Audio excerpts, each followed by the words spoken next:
Diversity, Equity, and Inclusion Month is a time to celebrate and highlight our globally diverse community.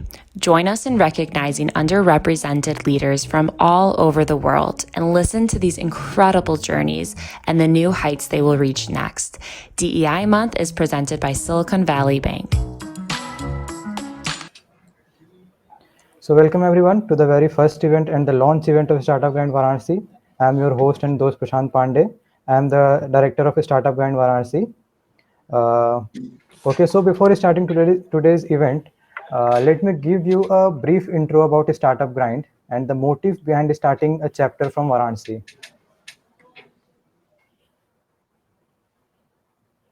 Yeah. So as they say, Startup Grind is the world's largest startup community. It strives to help the entrepreneurs, founders, creators, and startups succeed by actively educating, inspiring, and connecting over 3.5 million entrepreneurs in over 600 chapters across 125 countries in the world. So India has currently over 35 plus chapters, and we are the newest chapter establishing our presence in from Varanasi. So any guesses like what's the another name of Varanasi? Anyone? That most traditional and the cultural name of Varanasi. Anyone know about this? Banaras is a Hindi name. What's the most traditional? Yeah, that's the right answer. Kashi. So you can call this Startup Grand Kashi also. Yeah. So let's start today's fireside chat and welcome Rahul Verma, who is the co-founder and CEO of Unischool. So let's share this. Okay. Thanks, So Prashant. Thanks for having me. yeah. So I want to introduce Rahul because I'm like super inspired. So, yeah, with being the CEO and co-founder of Unschool, Rahul is also a TEDx speaker and have previously led operations for ISEC in India. I guess everyone know about ISEC.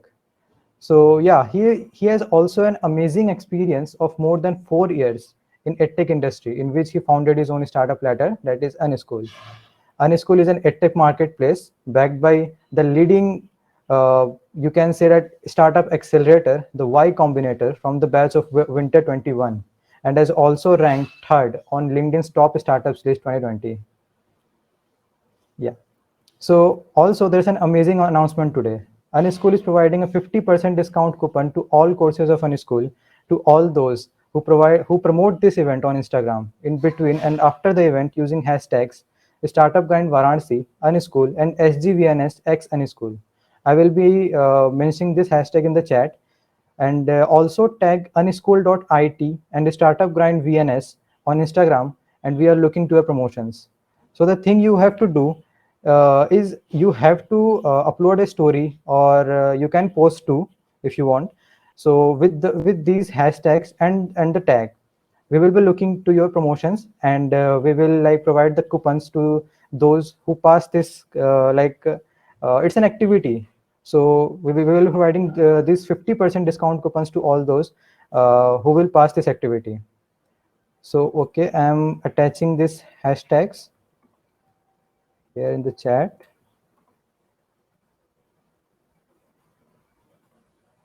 Yes, so you can use this hashtag, and also you have to tag these two accounts and promote this event. Yeah.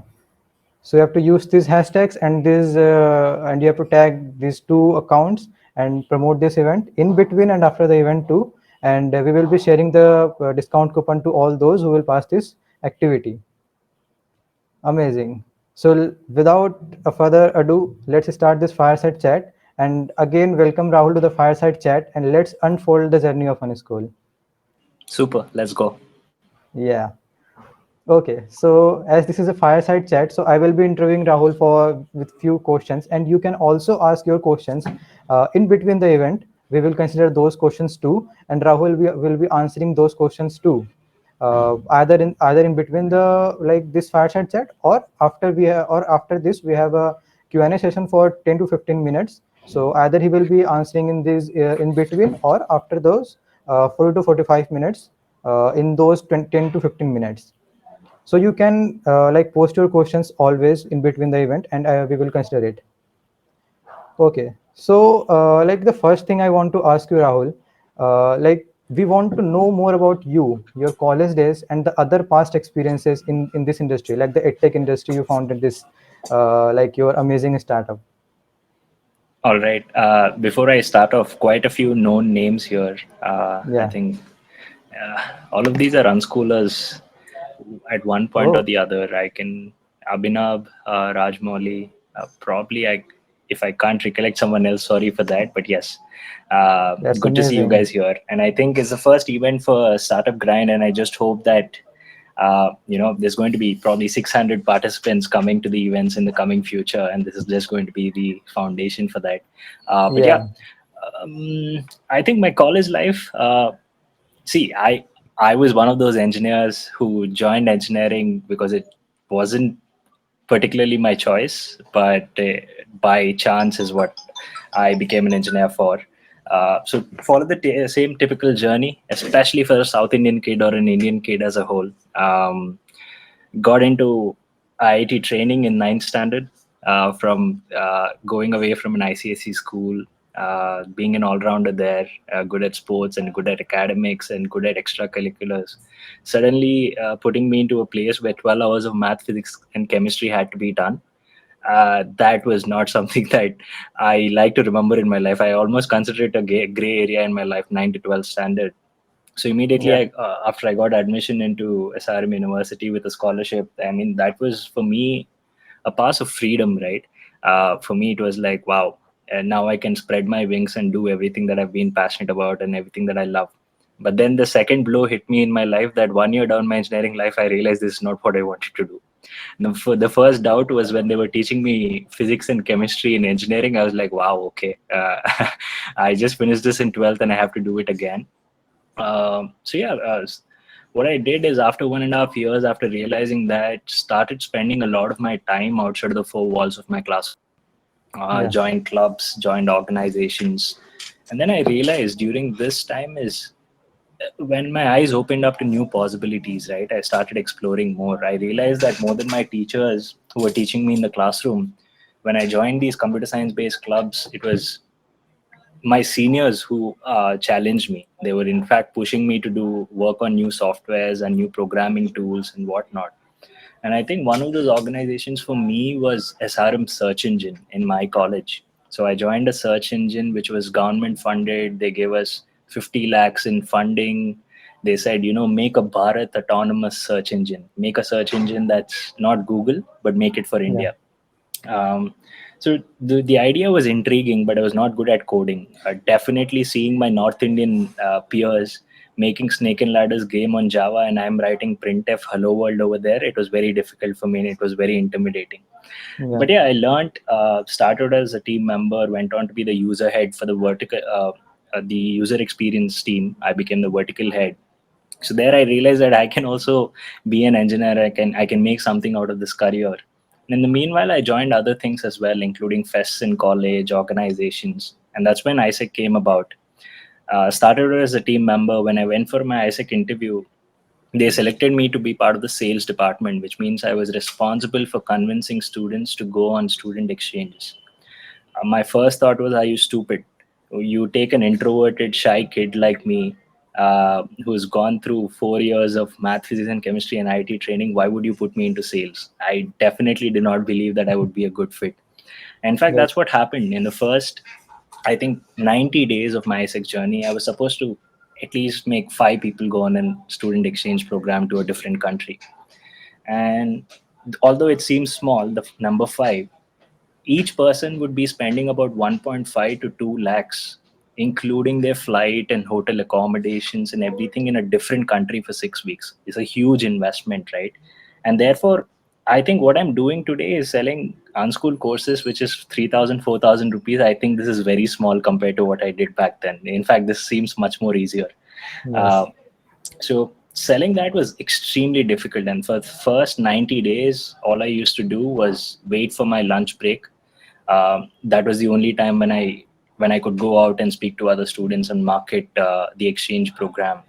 So I used to have my lunch in less than 4 minutes, run off to other classes, and then ask permission for people who used to be sitting around and having their lunches and say that I have an announcement to make. Please listen to me. That did not work out, obviously, because their lunch was way more important than some random guy coming into a class and Yeah. telling them about a product they have to purchase. And then what I did is I somehow convinced my class in charge and asked him to give me permission for leaving during the class. So I used to find the timetable of each and every department, and I used to find a class called personality development in the timetable. And whenever I found that, I used to add it to my next day's calendar. And that is the period which I could go and disturb the teacher, because if I went and disturbed the computer science teacher, they would kick me out. So I would go to the personality development teacher and I would say, you know what, I have some very interesting proposition here that is part of personality development for your students. So why don't you give me 2 minutes to just announce it? So I used to go there, announce it. And the first mistake of my I think, career is I went to the mechanical engineering class. And the moment I went to the mechanical engineering class, one thing you should realize is mechanical engineers are almost all boys. And you Yeah. never do that mistake ever again. Okay. So 95% boys, so they're going to humiliate you, boo you, kick you out of the class saying, Nahi sunna hai mujhe. I don't even want to hear what you're saying. Just get lost, right? Because they're all Yeah. boys, and we boys tend to be naughty and we don't pay attention usually, right? Yeah. And that was the first mistake. I went to 3 mechanical classes to realize that I should never visit a mechanical engineering class. Then I started visiting other departments, and I started pitching there because they were girls and boys together. They were at least listening to me. And then the next learning that I had was I was pitching and I left the classroom. So I wouldn't get any responses. So next thing I did was take a chalk piece, ask the permission from the teacher saying, can I add my name and number here? If someone is interested, they can call me. And then next step after that I learned is that I took these forms and I made it a survey. In your personality, if you had to develop, what kind of soft skills do you need to build? What kind of Yeah. volunteering should you do? And then I showed it to the teacher first and I said, this is a very important survey for your students. It will improve their personality and I'll give these survey results to you. Uh, so yeah, like I started selling the teachers based on that, and the teachers would almost always agree. And then I used to send those forms, give out forms to each and every person, and one day I would end up having like 300 forms with me filled with all of their data, including their name, their mobile number, their contact, their email, and everything. So what I'm trying to say basically is that it's always been a journey of learning by myself, right? uh, in college or in life, practically no one teaches you anything. There's always mentors around, but you'll have to learn by yourself. And what's really important as part of this process is you fail 100 times. So 90 days I completely failed. Not even one person called me back. When I called them, they would say, nahi yaar, 1.5 lakhs, are you crazy? And then came, I think, the month of April or May, and I started getting calls. I started getting a couple of calls. This one person said, I want to go to Europe on an exchange, can you help me out? I did that. I somehow matched him to Romania, and that was my first exchange. He paid me 15,000 rupees in hand and he booked his flight tickets and everything. I was like, great, probably this was luck. But then what I realized is that the whole efforts that I put into the last 90 days and the failure that I saw came back to me from the 91st day. From there onwards, in the next 30 days, I saw 30 people coming back to me and saying, I want to go on an exchange too. And the one thing that I learned about marketing that day, apart from everything else that I already told you, is that sales is about timing, right? I went to them at the beginning of the semester, which is in Jan, Feb, and March.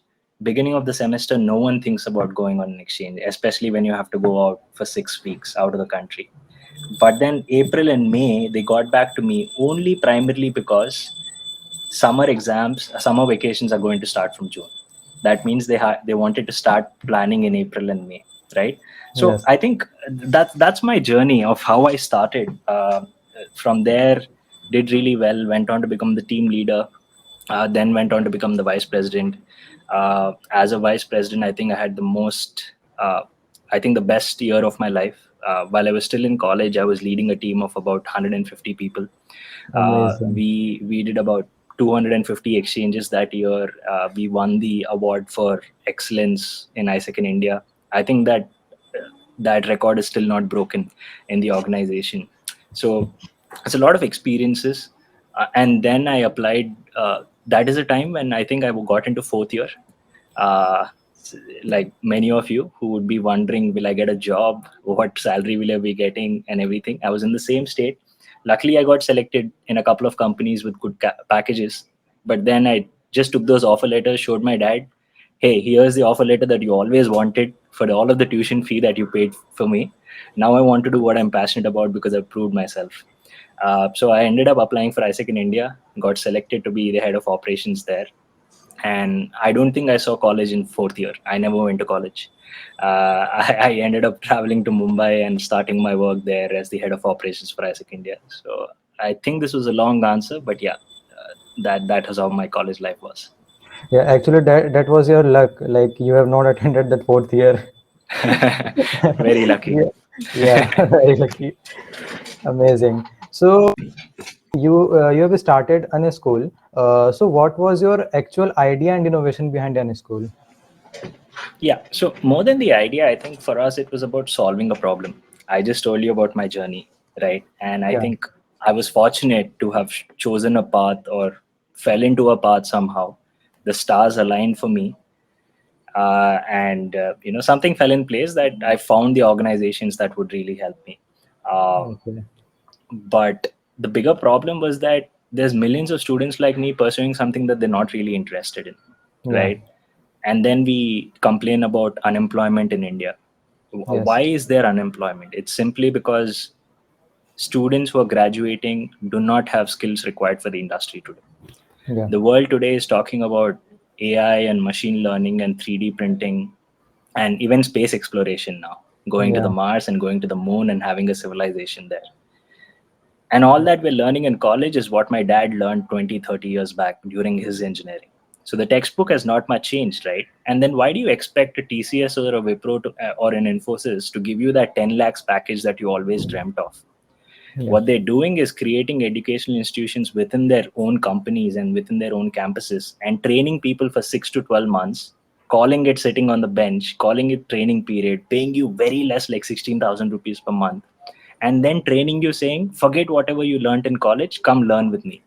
I'm going to teach you tools and softwares and programs required for the future and required for the company as of today.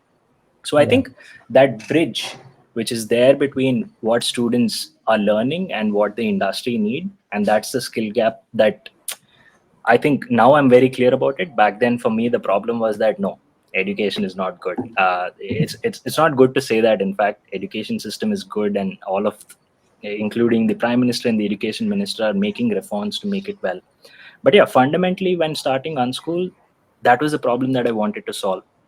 Um, and more than that, it was about, why do you always need to only learn from a gray haired old person with 20 years of teaching experience as a professor? Why can't you learn from a person who is sitting somewhere in a company and knows that tool and knows that futuristic program more than anyone else?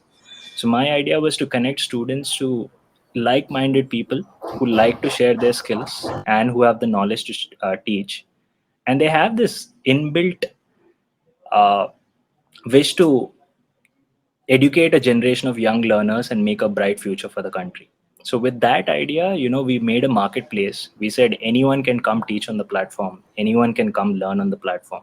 We want to become the Uber for education or the Netflix for education, right? great Tomorrow, a vision. grandmother who loves to cook chicken and makes the best chicken in the world should be able to come teach cooking on the Unschool platform. A fitness trainer who lost his job because of COVID should be able to teach fitness on the platform, right? So I think Yeah. that's where the idea came from. Yeah, so mainly like we have youngsters here. So this is for you. Like Unschool is an amazing platform for you, either to learn or to teach. So yeah, like what Unschool is. Like, can you please elaborate more on the Unschool part? Sure. Like what Unschool is and what it is doing to help the youth and how is it helping the youth? Sure. So yeah, Unschool, like I said, is a marketplace for experts from anywhere around the world to create high quality courses on our platform, and we Yes. help them reach out to students. We realize that there are a lot of people who with a lot of knowledge, but they have full time jobs, or they have businesses to run, or they have children to take care of. Essentially, what they don't know how to do is marketing their knowledge, and that's where Yeah. Unschool comes in for them, right? So we ensure that any there we help it distribute to students between the ages 17 to 25, high school students, undergrads, postgrads, and few early working professionals as well. And we ensure that they have the best learning experience, and that is taken from the idea that there's a lot of edtech platforms out there. The Coursera's and the Udemy's of the world have millions of users, right? In fact, your college itself asks you to take up these courses and submit them back in college for credits. But the Yeah. problem is that, based on our research, only 3 to 4% of these students on these platforms complete the course. What's happening to the remaining 96 of 100 people then? Right? It's not a complex answer. It's a simple answer that they don't have motivation. If you ask a student to watch a series like Sex Education or Money Heist or something like that, you're going to binge watch it throughout the night and complete it tomorrow. But that's not the same with education, right? Yeah. You need motivation, you need the hand holding process. And that's why, even during the early times, gurukuls were formed with only 5 people sitting in front of them under a tree, and one teacher was there to take care of you and push you towards the exams, push you towards learning something. Pandavas learn from Dronacharya. It's all the same concept, right? So the idea is that Unschool provides a platform with 60% completion rates, which is the highest in the industry globally. That's because we provide students with personal coaching, personalized learning paths. We provide them projects for practical learning as multiple interventions. And it's also one small thing where we say that, if a student has taken the course 15 days back and only completed 10% of it, we give them a call and say, hey, you're supposed to be at 25, why are you still at 10? It's a simple mechanism of pushing the students towards the right path. And as an outcome based learning, which the Udemy's and the Coursera's do not provide, again, what do you do after you take a course? You add that to your resume, make your resume 3 pages long instead of one, and then Yeah. expect to get a job immediately, which is not clearly not happening for the many past decades. Yeah. So essentially, what we do is, immediately after you complete a course, we connect you with a company or multiple companies where you can get guaranteed paid internship opportunities. So today, while 60% of the students on Unschool complete courses, which is the highest, 80% of those students get placed in paid internship opportunities with the best companies in the country. So that's what Unschool is in a gist. Amazing. So I guess the main problem, like in today's generation, is like they are enjoying Netflix, Amazon Prime more rather than those courses platforms. Yeah, Uh, I don't think that's a problem. yeah. It's inbuilt in us as humans, Yeah. that if you are made to go to the gym, you're excited for the first 2 to 3 days, but the fourth day you're like, nahi karna hai mujhe, right? Yeah. So I think it's inbuilt in humans that we like entertainment more than something that is serious, because that requires investment, and you're doing it for something that you don't know. Because if you watch Money Heist, you're immediately going to get satisfaction and your hormones go up. But if you're studying today for a skill, that means you're doing it for a job that you want 2 years later, right? So I think Yeah. that's the gap, and that's how we are inbuilt as humans. And yeah, I mean, it's the duty of educational platforms to make it as cool as Netflix for them to come on the platform. It's not the students' problem. Yeah. It's our problem and the system's problem of how we can make it interactive for them. Yes. Yeah. So like let's shift towards that building part, building and startup part. So can you please share about your very early days of an school and like the experiences or related to those, like when you were building the an school and you were in the like very early stage. Sure. Yeah, good old memories. Very, very sad memories, but now looking back, good. So I think, yeah. So I'll start even before Unschool. I had broken my leg playing tennis or badminton or something, and then I traveled to Chennai because I didn't want to go back to my parents and see them with my broken leg. So I went to Chennai, and then I didn't know who to call there. So I called Narayanan, who's my co-founder, Yeah. And Narayan says, yeah, come home, right? So I spent a day with him, and then we were sitting in a Starbucks in one of our favorite beaches in Chennai, the Bessie Beach. And then I was telling him that I want to start something, and I just gave him an idea that this is what I have in mind. All that Narayan said at that point of time was, I'll be there for you no matter what. I'll help as much as I can. So I came back to Hyderabad after that. And then I gave a call to Narayan saying, I don't want help from you. I want you to be my co-founder. I want you to, start this journey with me. So I started working on Unschool, just putting everything on paper. In the meanwhile, Narayanan quit his job, took a Zoom car from Mumbai, came to Hyderabad in the Zoom car, and just started, right? And we didn't have a lot of savings. Hindsight, if we had saved from our previous job, I think we would have been much better off. But we didn't save anything, therefore, we didn't have a lot of money to invest in the startup. And I think this is a message for anyone who believes that you need a lot of money to start something. It's not really true. All you need is conviction and perseverance. Yeah. So yeah, we started out of our parents' house, the equivalent of a garage in the US standards. Yeah. Our parents' house, we started from there. We used to share a room. We used to share two corners of a room. We used to put our desk in one corner and Narayanan in the other corner. I used to code on the website. He used to give sales calls and run ads and everything. So that's how it went about. But there was one inflection point for us where I think Narayanan had just finished his role as the president for ISEC in Nepal. So he got an email saying that, hey, you know what, the government of India and the government of Nepal are doing something together to foster the culture of entrepreneurship in Nepal. So it was a competition, B plan competition. And then he said, why don't we apply? I said, are you mad? We don't even have a product. I mean, we don't even have a PPT, forget a product, right? But we ended up applying for it. And out of the 500,000 startups that applied, 300 people were shortlisted only Mm. for the idea. So we are like, wow, we made a PPT in half an hour and we sent it. If this can get selected, that means we have a chance, right? And the next round also happened. We got selected. We were the top 10 startups, but we had to go to Nepal to present there. One, we didn't have our flight tickets for Nepal. We didn't have money to purchase flight tickets and everything. So we did some jugaad here and there. We ended up traveling to Nepal.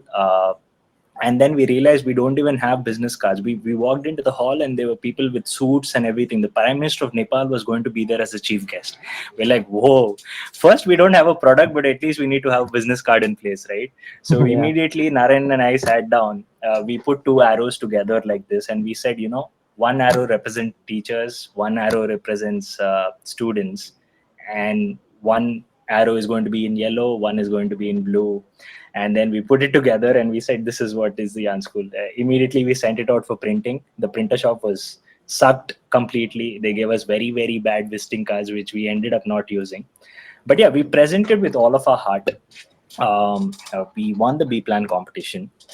That was our first validation for the fact that, as long as you have a real problem and you want to solve it with all your heart, if we did not have a product, we at least knew what the product should be. Right. So I think the vision of where you want to be is very important, and that's the most important job role of a CEO of a company, right? Yeah. What's the ambition? What is this organization going to be in 1 year, 5 years, 10 years from now? Is what that person is the guardian for, and that's what the CEO's role is. So I think we started out like that. That was first proof of validation. Did really well from the first month itself. We were profitable. We still continue to be a profitable startup, which is very rare nowadays. A lot Yeah. of startups end up spending a lot of investor money and call themselves unicorns. I mean, I'm not against it, but that's the idea how startup world works. But we're still Yeah. proud to be a profitable company even till date. So we applied for T Hub after that, which is an incubation center here in Hyderabad. We got selected there as part of the Lab 32 program. And Yeah. then in 2020, LinkedIn reached out to us saying, we are considering you to be on the top 10 startups list. So we did that and we got that as well. And then YC happened. So yeah, I mean, more than, I think for the amount of failures that we were going through and hardships we were going, every 3 months or 6 months we were getting these kind of rewards, small your story articles, which made us believe that yes, all of the hard work we put in is actually making sense, right? Because as humans we also need that appreciation from someone. So I think that's how the unschool journey started. It's an amazing story. I think everyone is like here motivated with your story. Like people usually think in today's generation, like they have to like if they want to start a startup, they should have a lot of money, a lot of thing, and all that. But your story is like motivating one. Like हम हमारे पास तो कुछ था ही नहीं, but हमने start किया, and like it's just a magic happen. So what you will say, like this is a luck, magic, or uh, anything, like what's So I this? think it's just perseverance, right? Okay. You try and try until you succeed, is what Swami Vivekananda said, Yeah. and I think that's exactly what we did. I mean, see, at no point did we think that this is going to fail, right? At Yeah. every point, we knew that we were going to be millionaires and we are going to make a unicorn. Even today, we think that. So I think just believing in yourself and going at it. I mean, we don't come from lesser privileged backgrounds or something where we do not have money at all. Probably, I don't want to exaggerate it. We come from good middle class families with a very good education. So we were privileged enough. But Yeah. at the end of the day, when you start a journey of your own, it just depends on how you persevere through it. If you're going to give up for one or two failures, then you definitely are not startup material. And you should Yeah. always remember that it's not a sprint, it's a marathon, right? A Yeah. sprint is going to be done in 1 year, but a marathon is probably going to take you 10 years. That's what you should believe And you have to run in a constant way. in. Absolutely. Yeah. So actually you will make it, and school will be a unicorn very. Fingers Yeah. crossed. Yeah. Yeah. So okay, now there's a question. You mentioned YC.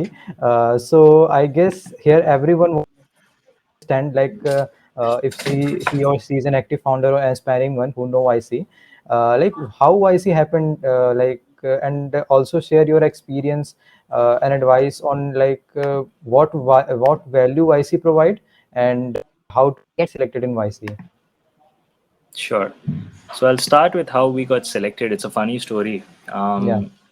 See, I've always, since my college time, looked at Startup School of YC Mm-hmm. and read their articles and always dreamt of being part of that community at one point of time. That is, if I chose the startup journey. Somehow it fell into place. But yeah, I think for us, I just ended up applying for it. Ryan, in fact, did not know about what YC is, like a lot of people. Yeah. Once we got selected, he asked me, "What is YC?" I said, "It's the Harvard for entrepreneurs." That's how I just said it. And he's like, "Oh, wow, okay, sounds interesting. Let me check it out." And then he understood how big it is. So yeah, we ended up applying. We got selected for the interview. The interview was at 1:30 or 2 a.m. in the night because it's morning for them in the US. Uh, Yeah. so it's a thumb rule for YC that if you get a call from them, you're essentially selected after the interview. Amazing. If you get an email from them, you're rejected. Okay. Okay. So after our interview was done, it's literally a 10 minutes interview. They don't take the 11th minute at all. They're not kidding when they say it's 10 minutes. And on the other hand, other investors talk to you for 10 months before you giving you money. But YC on the other hand talks to you for 10 minutes before giving you money. That's a one difference between other investors and YC. But yeah, we did the interview, finished by 2. We stayed in the office until 6, hoping that we would get a call. We didn't get, but at 6:30 we got an email, and that means rejection, right? But essentially, when we looked at the email, they said your numbers are too good to be true.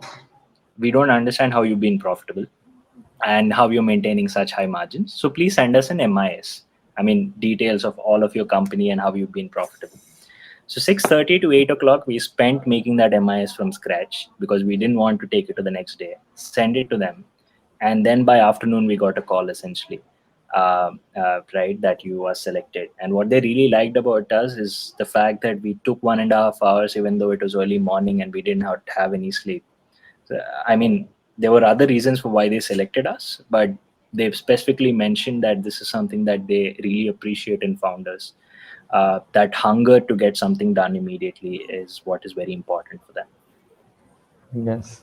Uh, so, uh, like, uh, what's your MVP and type? Like you had made one, or how was he select?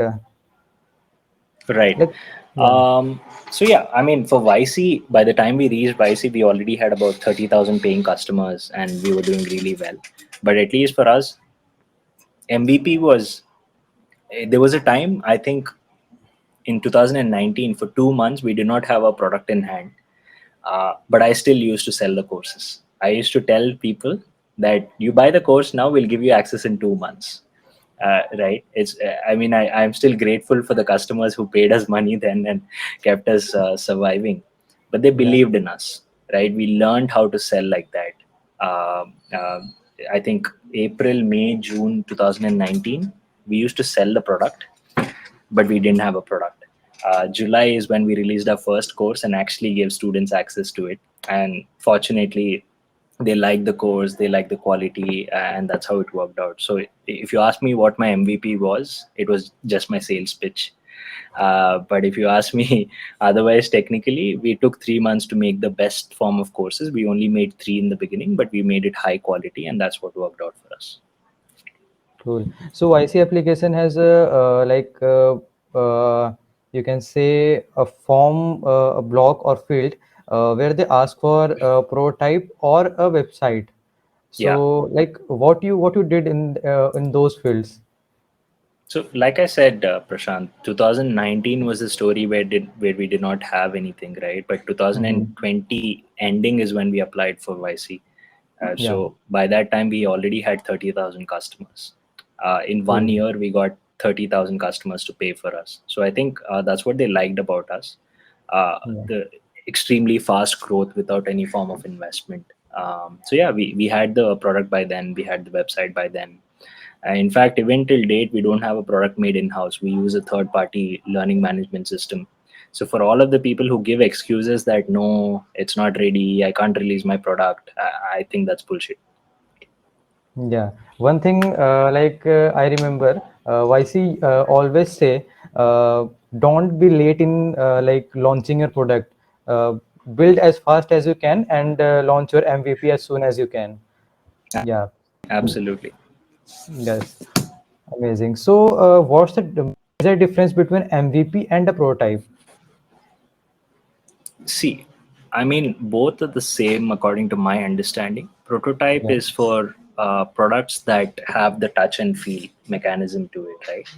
yeah, You're in the field of robotics or deep tech, right, or AI. That's when you need a prototype mm-hmm. to run tests of how the product is working or what kind of results it's giving you.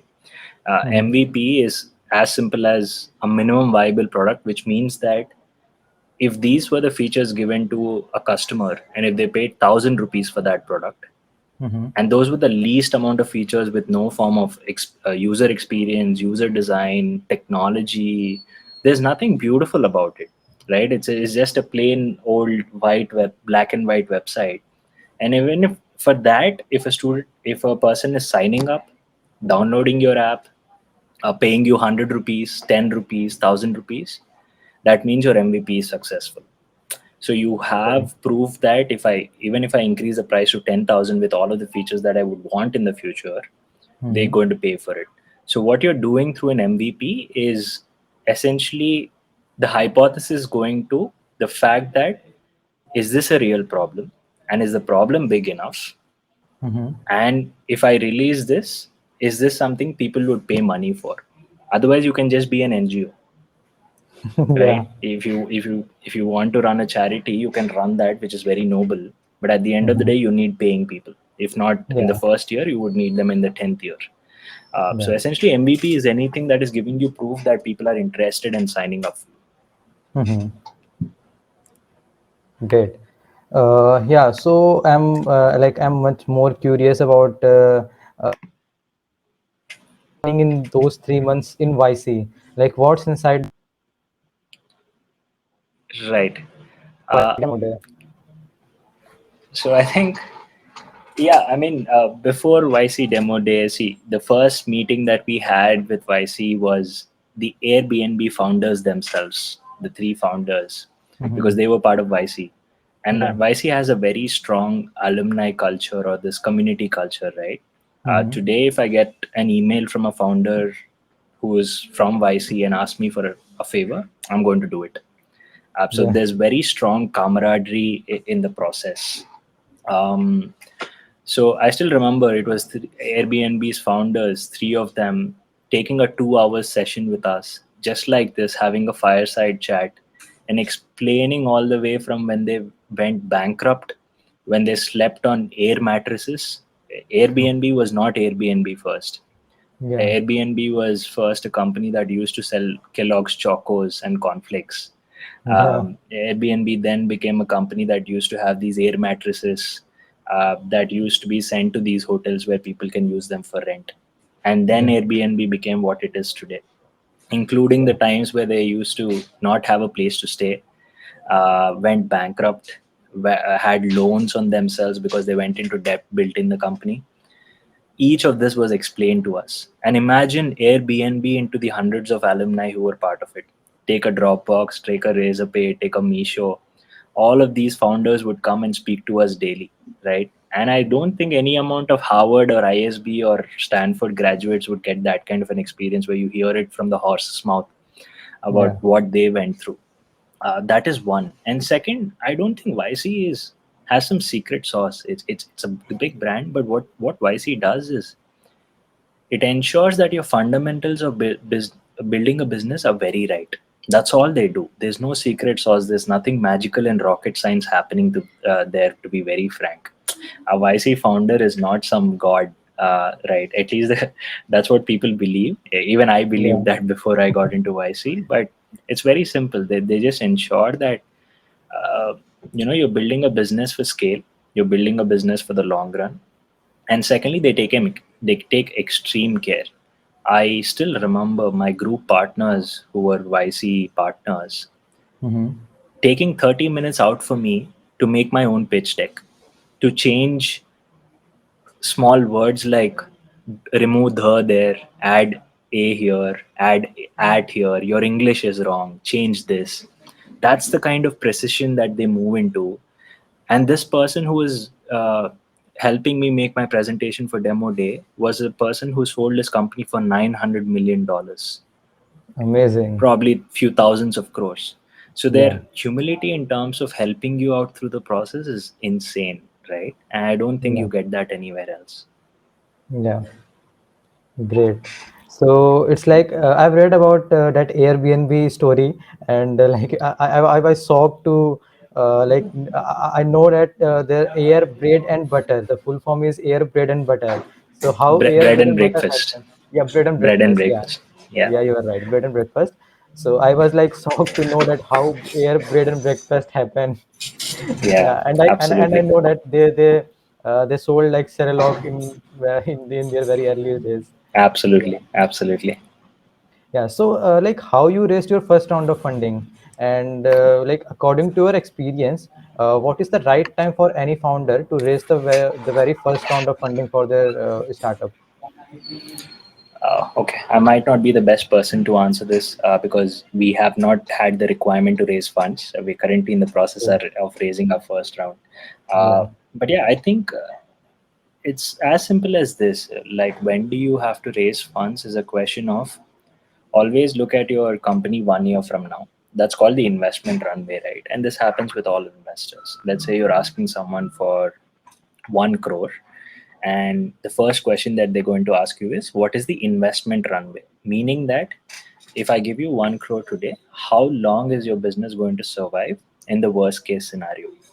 And that's called the investment runway. Usually it's between 12 to 18 to 24 months, right? So you always need to have a strong grip over your finances, because today you can acquire a customer for 50 rupees and make them pay 300 rupees.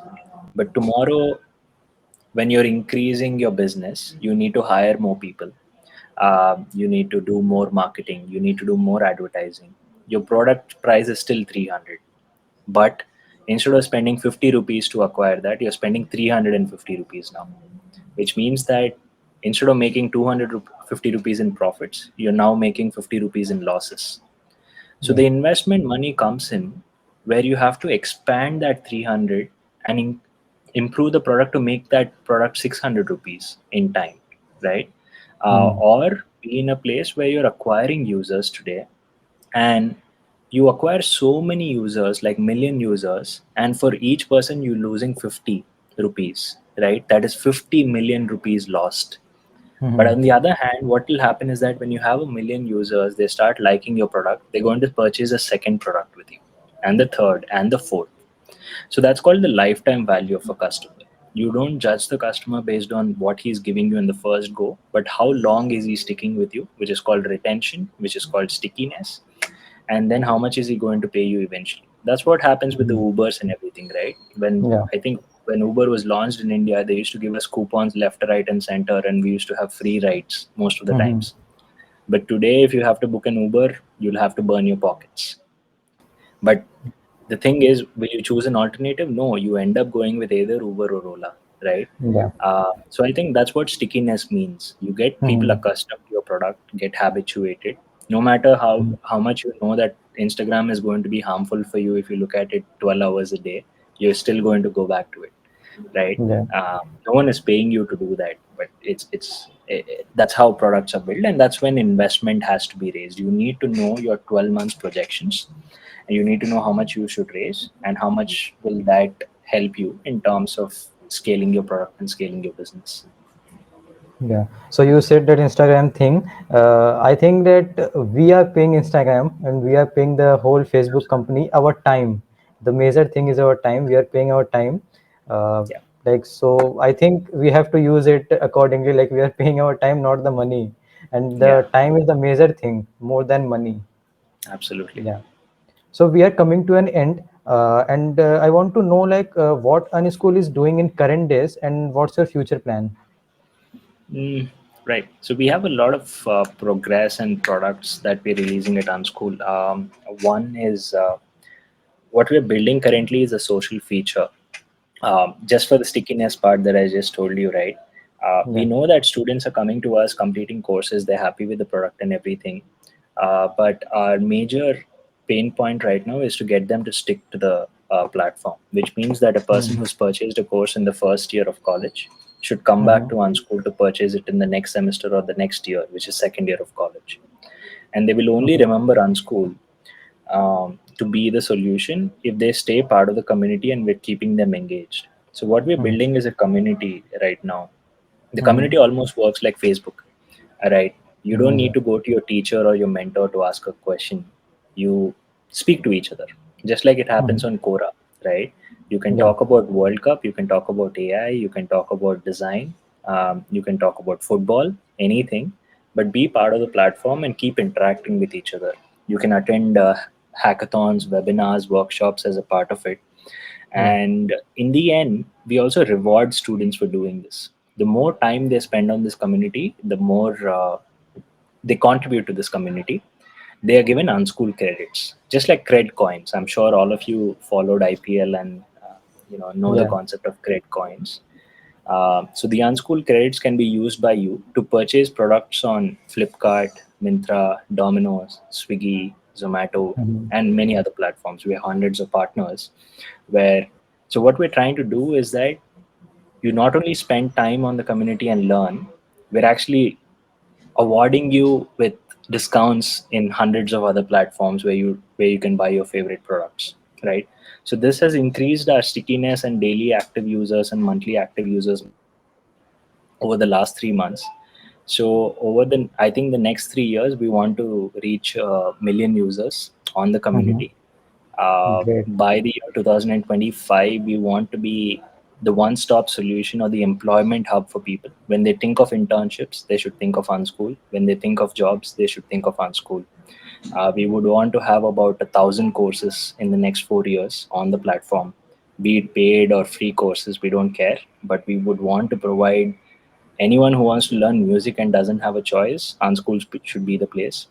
Yeah. Anyone who is in a job and not able to get a promotion or a hike in the last 2 years, Unschool should be their solution.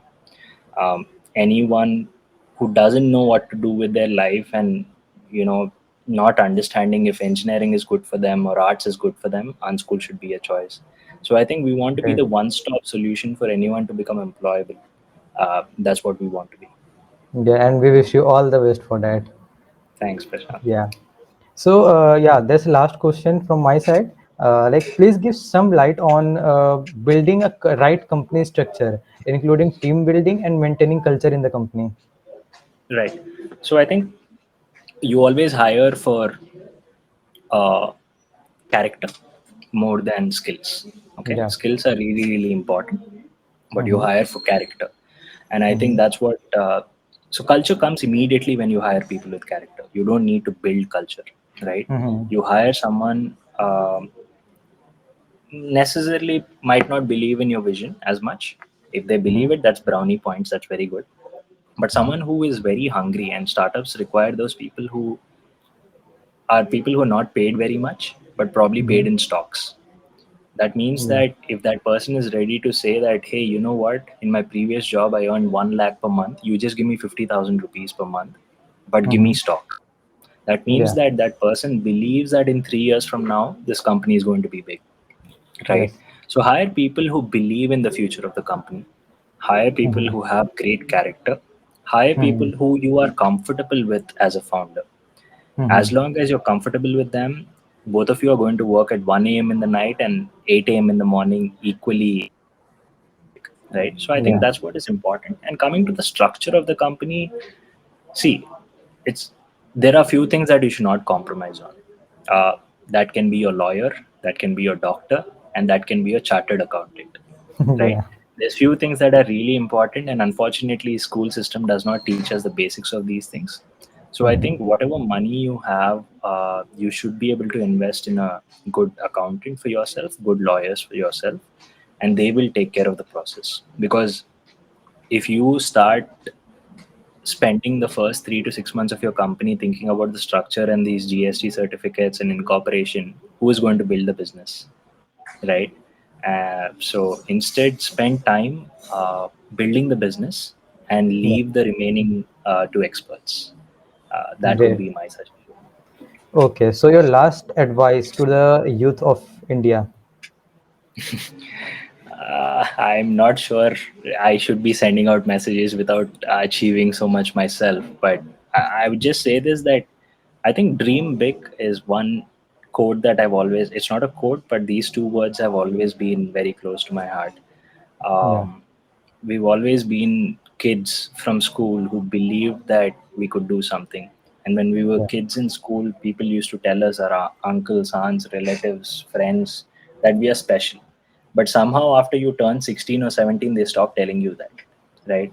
But I think you should believe in yourself that you can do something, and you should just dream big Yeah. and persevere, right? Uh, Great. and you should believe in the power of compounding. Yes. For me, fortunately, things happened immediately after my college. I'm very fortunate for that. Uh, but even if it would have taken 10 years for me after college to be in the position that I am, I think I would Mm-hmm. have still persevered. And that's what is important. It's not about the amount of time you took to reach there, it's about, are you building something that is effective and productive? Great. Okay, so in from audience, anyone want to ask anything to Rahul? You can question here in the chat only. We have 1 minute for that. We are waiting for few seconds. Then we will like further move on with the ending part. Okay, Rahul I think said, do Rajan, you? yeah. Yeah, Yeah. Rajamouli. Rahul said, do you anytime think about what to do if everything goes wrong, and if you do, how do you fight the thought and come back motivated?